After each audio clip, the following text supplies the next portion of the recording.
Thank you so much for joining us on Newsday. Thank you for having me. I mean, this is a very interesting development, isn't it? Barely a month after what the coup in Niger, ECOWAS, the African Union, they're still trying to restore democracy. And now we have another coup in Gabon. What would you say is causing this wave of military takeovers? Well,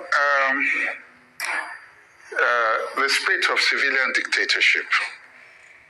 And I think it's important to state that the Bongo family has been in power for 56 years. 56 years.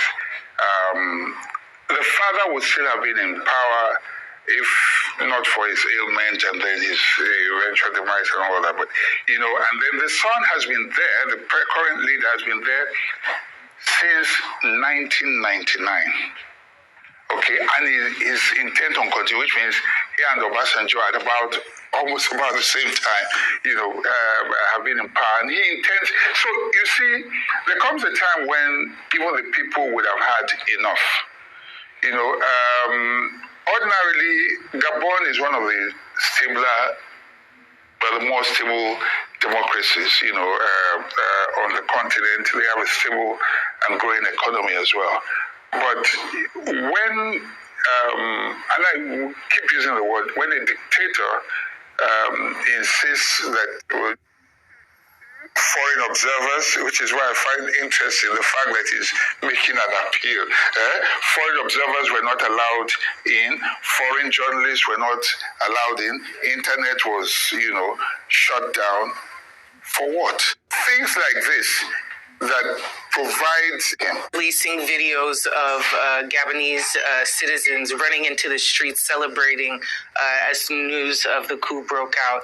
It just piggybacks on what you were saying, this irresponsible government. Truth is, coup plotters derive their oxygen from the heartbeat of the people.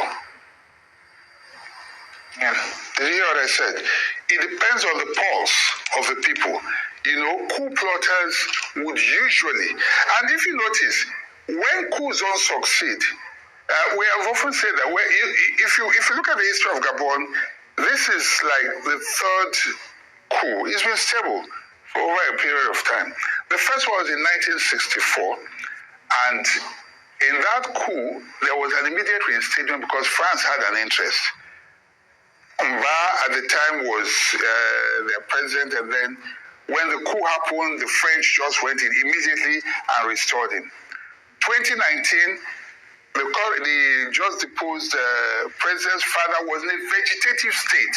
He had stroke. He was not even in the country. I don't know if you saw videos at the time of the man moving and it was so embarrassing. The French were propping him up, keeping him. That coup did not succeed also because of the French. We keep coming back to this, but it looks like the one thing that we have common running through this time around is the imposition of the French over the will of the people. Okay, and that's not democracy. Democracy derives from the people. Democracy does not derive from external forces. And so that's what you find. So this had to succeed, or this, I don't know, it's early days yet, but so far, you can see that the people are clearly very happy about it and they're behind him. And I can assure you that he's asking people to make noise. He has shut down the noisemakers. He has taken the internet from them. Those who should make noise for him, he has literally shut their mouths. So now there's no voice to speak for him.